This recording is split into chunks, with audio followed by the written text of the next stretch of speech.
என்னை பார்த்தா தலைமையில் அதிருப்தி இருக்கிற மாதிரி எனக்கு தெரியுது. அதெல்லாம் இல்லைங்கன்னா, வேலை பளு, தொண்டர்கள் வந்து நேரம் கேட்குறாங்கன்னா, தலைவராக இருந்தபொழுது நீங்கள் நேரம் கொடுக்கல, விசேஷத்துக்கு வரல. இன்றைக்கி நீங்கள் வந்து தொண்டராக இருக்கிறீங்க, வாங்கன்னு கேட்குறாங்க. அவர்களுக்கும் மதிப்பளிக்கணும்.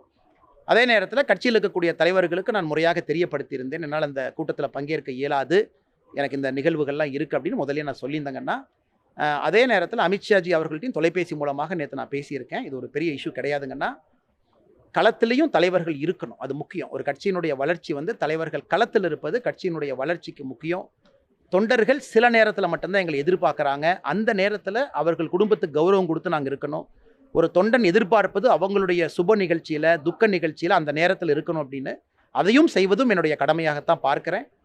எங்கள் கட்சியில் இருக்கக்கூடிய தலைவர்களும் பெருந்தன்மை மிக்க தலைவர்கள். அவங்களும் இந்த பாதையெல்லாம் தாண்டித்தான் இன்றைக்கி பெரிய தலைவர்களாக இருக்கிறாங்க. அதனால் ஒரு தனிப்பட்ட சங்கடங்கள் அவங்களுக்கும் புரியும். அதனால் இதை யாரும் பெரிதாக எடுத்துக்கொள்ள மாட்டார்கள். எல்லோரும் பெருந்தன்மையாகத்தான் அதை பார்ப்பாங்க.